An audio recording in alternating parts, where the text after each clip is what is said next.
নমস্কাৰ ছাত্ৰ ছাত্ৰীসকল আশা কৰোঁ তোমালোক ভালে আছা এই কোভিডৰ সংক্ৰমণৰ সময়ত আমি নিজকে সুৰক্ষিত ৰখাটো অতিকৈ প্ৰয়োজনীয় গতিকে দেৰি নকৰাকৈ আজি আমি আহিছোঁ নতুন এটা ভিডিঅ' লৈ পেলাই নতুন এটা পাঠ লৈ ক্লাছ 6ৰ 2 নম্বৰ পাঠ খাদ্যৰ উপাদান আশা কৰোঁ তোমালোকে পাঠটো বুজি পাওঁতে তোমালোকৰ এই ভিডিঅ'য়ে সহায় কৰিব লগতে তোমালোকে যেহেতু ইতিমধ্যে পঢ়া আৰম্ভ কৰিছা গতিকে তোমালোকে বুজি পোৱাত আৰু বেছি সুবিধা হ'ব বুলি এই ভিডিঅ'টো প্ৰস্তুত কৰিছোঁ দেৰি নকৰি ভিডিঅ'টো আৰম্ভ কৰোঁ খাদ্যৰ উপাদান এই পাঠটোৰ নামটোতে লিখা আছে যে খাদ্যত আমাৰ কি কি উপাদান থাকে তোমালোকে যদি তোমালোকৰ ৰাতিপুৱা খোৱা আহাৰ বা দুপৰীয়া খোৱা আহাৰৰ থালখনলৈ যদি মন কৰা তেতিয়াহ'লে তাত বিভিন্ন ধৰণৰ ব্যঞ্জন থাকে হয়নে উদাহৰণস্বৰূপে প্ৰধানত ভাত থাকে কোনো ঘৰত ৰুটি থাকে লগত দালিও থাকে তাৰ লগত বিভিন্ন ধৰণৰ শাক-পাচলিৰ সবজি থাকে কোনো ঘৰত মাছ মাংস কণীও থাকে সয়াবিন থাকে ইত্যাদিৰ লগতে আমাৰ পানীও দিয়া হয় হয়নে গতিকে আমাৰ ভাতৰ থালখনত বা ৰুটিৰ থালখনত এই বিভিন্ন ধৰণৰ ব্যঞ্জন আমি লক্ষ্য কৰিছোঁ এতিয়া আমি সেইখিনি গ্ৰহণ কৰিব লাগে সময়মতে হেতুটো প্ৰধান কথা কিন্তু সেই খাদ্যবোৰত আছে কি কি উপাদান সেই বস্তুটো জনাটো আমাৰ কাৰণে খুবেই জৰুৰী গতিকে আমি প্ৰথম বিষয়টো আজি আলোচনা কৰিম যে পৰিপোষক তা পৰিপোষক মানেনো কি তাক যাক ইংৰাজীত কৰা হয় নিউট্ৰিয়েন্টস পৰিপোষক আমি যি খাদ্যই খাওঁ সেই খাদ্যবোৰত বিভিন্ন ধৰণৰ পৰিপোষক থাকে এই পৰিপোষকবোৰে আমাক কেনেকৈ সহায় কৰে আমাৰ বিভিন্ন ধৰণৰ শৰীৰৰ আমাৰ বিভিন্ন ধৰণৰ বৃদ্ধি শক্তি দিয়া ইত্যাদি কামত আমাক এই পৰিপোষকবোৰে সহায় কৰে এতিয়া আমি জানিব লাগিব যে কি কি পৰিপোষক থাকে এই পাঠটো আমি দুটা ভাগত বিভক্ত কৰিছো পাৰ্ট 1 আৰু পাৰ্ট 2 আশা কৰোঁ তোমালোকে বুজি পোৱাত সুবিধা হ'ব গতিকে পৰিপোষক কি কিনো আজিলৈকে আমি শুনিছো আমি পৰাপক্ষত কেতিয়াবা শুনো যে কাৰ্বোহাইড্ৰেট থাকে আৰু শুনিছো আমি প্ৰটিন থাকে এই কোভিডৰ সময়ত এইবিলাক শব্দ আমি খুব ঘনাই শুনি আছো হয়নে আমি শুনিছো স্নেহ পদাৰ্থ আমি শুনিছো ভিটামিনৰ কথা আমি যদি আগতে যদি কমকে শুনিছিলো এতিয়া আমি কোভিডৰ সময়ত এইবোৰ বস্তুৰ কথা আমি খুবেই শুনো কাৰণ কি কাৰণ এইবোৰে আমাৰ দেহটো সতেজ আৰু সবল কৰি ৰাখিব যাতে আমি যিকোনো ৰোগ আমি প্ৰতিৰোধ কৰিব পাৰো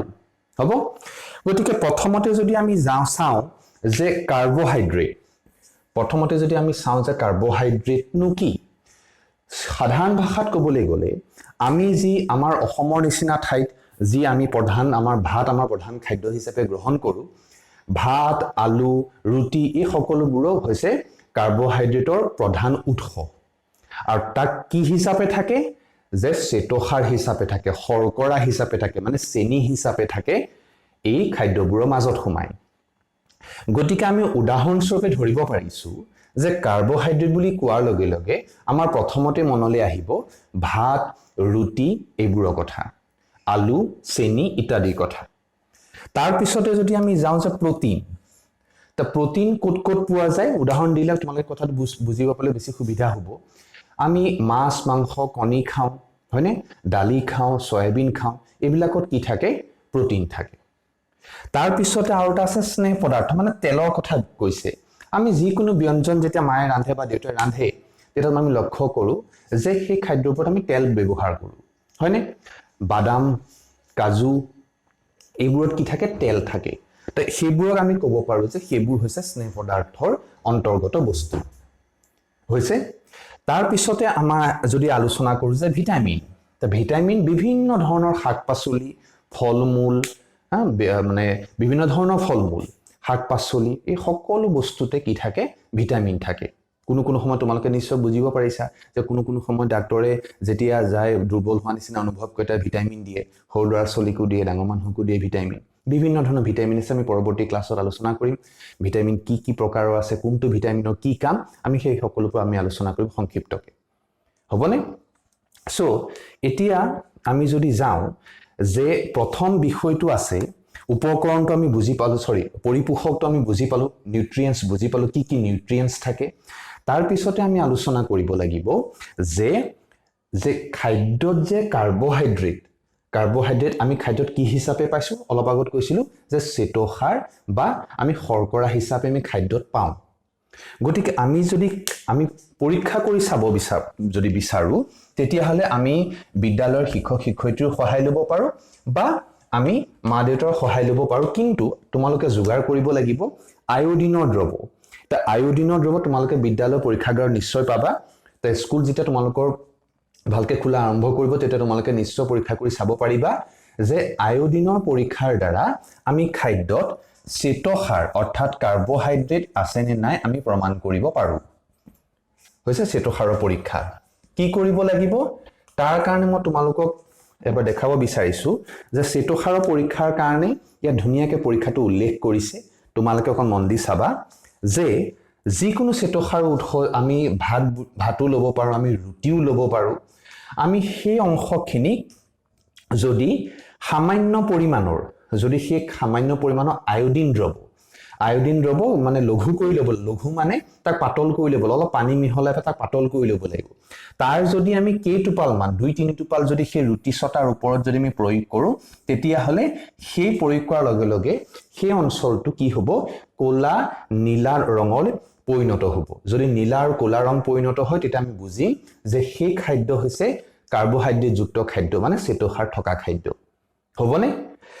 একদম সিম্পল কে কৈছো তাৰ পিছতে যদি আমি তাৰ পিছৰ পেজটোত আছে প্ৰটিনৰ পৰীক্ষা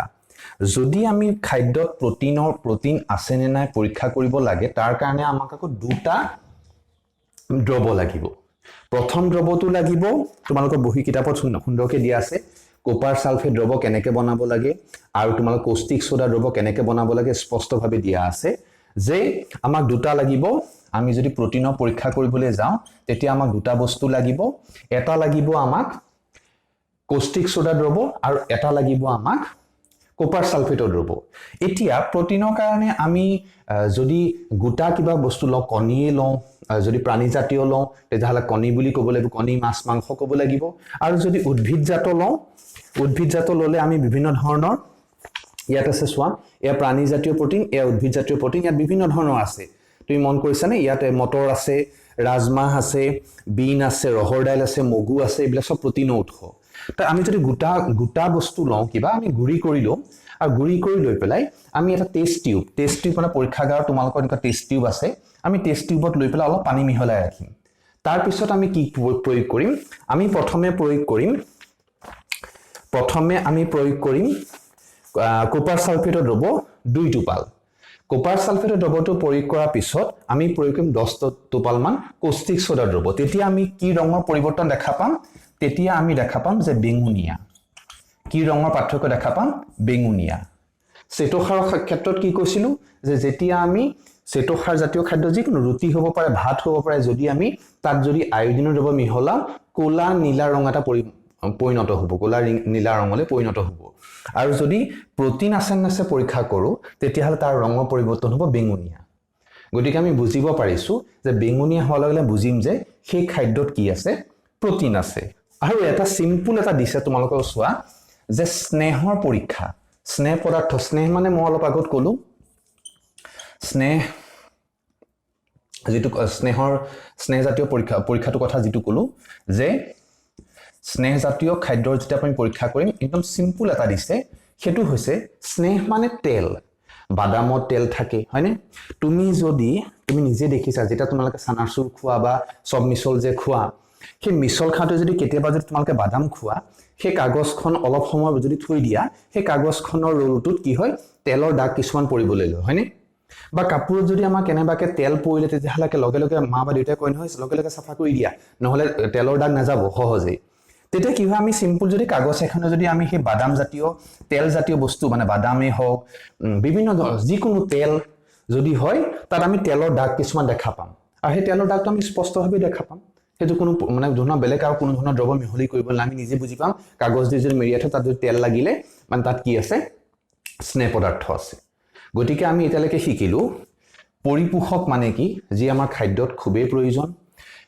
পৰিপোষকৰ প্ৰকাৰ আমি কেইটামান প্ৰধান শুনিলো কি শুনিলো কাৰ্বহাইড্ৰেট প্ৰটিন স্নেহ পদাৰ্থ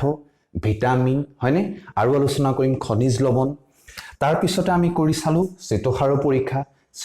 পৰীক্ষা আমি কেনেকৈ কৰিলো যিবোৰ খাদ্যদ্ৰব্য যেতিয়া শৰ্কৰা জাতীয় বস্তু থাকিব যিবোৰ খাদ্য বস্তুত মানে আমি ভাত হওক ৰুটি হওক এই সকলোবোৰ বস্তুত শৰ্কৰা আৰু কি হিচাপে থাকে শ্বেতসাৰ হিচাপে থাকে হেতু হৈছে কাৰ্বোহাইড্ৰেট তা কাৰ্বোহাইড্ৰেট শব্দটোৰ দুটা শব্দ মনত ৰাখিবা শৰ্কৰা জাতীয় খাদ্য আৰু শ্বেতসাৰ জাতীয় খাদ্য এই দুইটা পৰীক্ষা কৰিবৰ কাৰণে আমি আয়োডিনৰ দ্ৰৱৰ সহায় ললো প্ৰটিনৰ পৰীক্ষা কৰিবৰ কাৰণে আমি কষ্টিক সোডা দ্ৰৱ আৰু কপাৰ সালফেটৰ দ্ৰৱ ললো আৰু স্নেহ পদাৰ্থ পৰীক্ষাৰ কাৰণে সিম্পল কাগজ দি মেৰিয়াই থলো তেল যদি লাগিছে মানে গম পালো যে ইয়াত তেল আছে হলনে নেক্সট বিষয়টো আছে ভিটামিন খুবই ইম্পৰ্টেন্ট যে ভিটামিন আৰু খনিজ লৱণ খুব ইম্পৰ্টেন্ট তোমালোকে এখন তালিকা আছে দেই এই তালিকাখন পূৰণ কৰিবলৈ চেষ্টা কৰিবা বিদ্যালয়ৰ শিক্ষকৰ সহায় ল'ব পাৰা এই তালিকাখন খুব ইম্পৰ্টেন্ট খুবই ইম্পৰ্টেন্ট এই তালিকাখন ওকে সো আৰু এটা যদি আলোচনা কৰো ভিটামিন খুবই ইম্পৰ্টেন্ট তোমালোকে এইটো শব্দ সৰুৰূপে শুনিছা ভিটামিন খাব লাগে মাজে মাজে ভিটামিন খালে আমাৰ বিভিন্ন ধৰণৰ ৰোগৰ পৰা আমি মুক্ত হ'ব পাৰো গতিকে ঔষধটো খাব লাগে নিশ্চয় ভিটামিন জাতীয় ঔষধটো এটা কৰোনা সময়তো বহুতে খাই আছে কিন্তু আমি যিবোৰ দৈনন্দিন খাদ্য খাওঁ আমি চাব লাগিব যে আমি কেঁচা সবজি খাইছো নে নাই কেঁচা সেউজীয়া শাক-পাচলি খাইছো নে নাই সালাড খাইছো নে নাই ফলমূল খাইছো নে নাই এইবোৰত কি থাকে প্ৰচণ্ড পৰিমাণে বহুত পৰিমাণৰ ভিটামিন থাকে খনিজ লৱণ মানে নিমখ থাকে এই সকলোবোৰ থাকে গতিকে আশা কৰো তোমালোকে এই বিষয়টোলৈকে এই পাৰ্ট 1 তোমালোকে বুজি পাইছা ভাগটো যে আমি পৰিপোষক শিকিলো শ্বেতসাৰ পৰীক্ষা শিকিলো প্ৰটিনৰ পৰীক্ষা শিকিলো আৰু লগতে আমি শিকিলো স্নেহ পদাৰ্থৰ পৰীক্ষা লগতে শিকিলো ভিটামিন কি মানে ভিটামিনৰ প্ৰয়োজন কি আমাৰ দেহত এই সকলোবোৰ শিকিলো নেক্সট পাৰ্টটোত আমি বিস্তৃতভাৱে আৰু আলোচনা কৰিম আশা কৰো তোমালোকে ভিডিঅটো ভাল পাবা ধন্যবাদ